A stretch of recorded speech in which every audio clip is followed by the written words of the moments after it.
Hello everybody, my name is Megan Basinensky and I am a proud member of Girl Scout Troop 31088 based out of Cressona, Pennsylvania. I'm here today to talk to everybody about the importance of gardening. I recently learned about this through my Gold Award project and I would love to share with everybody else. So why should you make your own garden?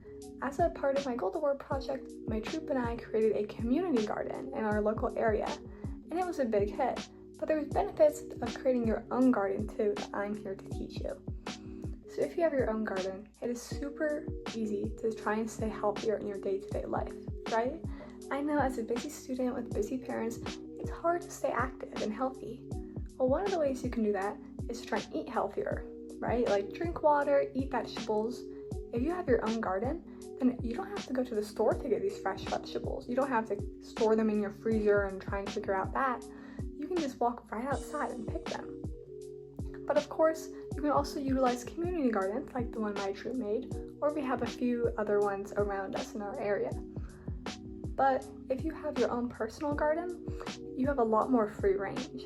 Say you go to the grocery store and you really want carrots. You're craving carrots for this perfect salad. Well, if the grocery store's out of carrots, you're out of luck. If you go to your community garden and you got there too late and they're all out of tomatoes, what are you gonna do? If you have your own personal garden, you can plant whatever fruits and vegetables you want. You could plant, an apple tree if you really like apples. You could plant 12 tomato plants. You could just plant a whole garden of cucumbers. It's up to you. This raises the question, how do you create your own garden? I'm here to tell you that it really isn't that hard. You can make your own garden at home in a few simple steps. Number 1, scout the location. You want an area that receives full sun because some plants need about 6 to 8 hours of sunlight a day. You want an area that is relatively flat and also easy to access because you don't want to have to go through the woods just to get one cucumber, right? Once you have that, the next step is to actually create the garden beds. I did this with my troop and we used a lot of treated wood planks, framing angles, drills, and other power tools to slowly construct our raised garden beds.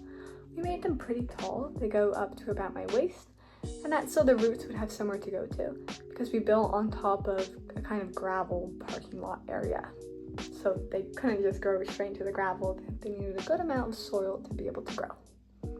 Then we covered the bottom of the bed with some gravel, kind of on both sides to help it stand up and just kind of make it fit more into the surroundings than just a straight wooden plank. Next, we inserted a liner into the garden beds. This is because we use the treated wooden planks. You don't want the chemicals from the treatment they put on the wooden planks to preserve them getting messed up with your roots, and that could cause some weird health things. You want to be safe when creating your garden. This also helped to keep all of the dirt inside. As I said, we used wooden planks and we're not the best builders, so there was like 1 or 2 little gaps in between the planks, and you don't want all of your soil seeping out. Then, of course, the next step was to put the soil actually in. We got this soil from a local community vendor, which was super awesome that they helped us out. They brought the soil directly to our gardening site and they dumped it in and then we spread it all around. You don't need a whole pickup truck to bring you soil at your garden, of course, especially if it's smaller. You can probably just get it at a garden supply store. And then put it in, spread it out, try and make sure it's pretty even and pretty packed in. Then, voila, you're kind of done. You just repeat this process as many times as you need to make as many garden beds as your heart desires. When I did this with my troop, we created 4 raised garden beds, and it worked out fairly well for us. Then, of course, you just have to decide what you're going to plant. You should do this based off of your own tastes, right? If you hate tomatoes, then don't plant any tomatoes in your garden. You should also try and figure out, if you're making a vining plan, if you're growing tomatoes, for instance, then you might need some trellises for them to climb up and grow. Or if you're just planting, say lettuce, okay, you want to have a pretty big area for the lettuce. I've seen the lettuce we have in our garden. It gets huge. So be aware. After you made your garden, there's just a few steps you should follow to care for it. In the experience of my troop and I, one thing we did was that we stained the wood.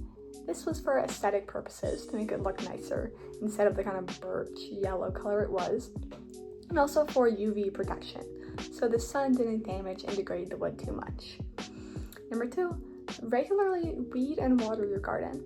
You should be watering your garden as needed for each different type of plant, because some plants require more moisture than others, and also weeding it on a fairly regular basis. Usually, whenever any of the girls in my troop went to water the garden, if there was any weeds, we would pull it if we saw it. And then, at the end of our planting season, when we cleaned it up, we had a whole de-weeding day, where we would all come in and weed the garden and take out any dead plants. During this same time, we also put layers of cardboard over the top of the garden beds, just straight on the soil. And that seems kind of weird, right? Because if there's no sunlight, if it's covered by a cardboard layer, how's anything going to grow? That right there is the point. So we did this at the end of our growing season, so late October, November type of area, so that during the winter, when it snowed and then as it got warmer, like March, April area, we wouldn't have a ton of weeds popping up. So we just put cardboard on top and then stuck it in with a stake. Of course, this wasn't a total weed prevention, as there were still some weeds, but definitely acted as a deterrent. And I think it's a much better solution than using any weed treating chemicals that could possibly interfere with the health of the vegetables. That's it. Now you know how to create your own garden and the benefits that it has. If you don't create your own garden, which I still very highly encourage, I also encourage you to go check out your local community garden and support your local Girl Scout troop. Thank you.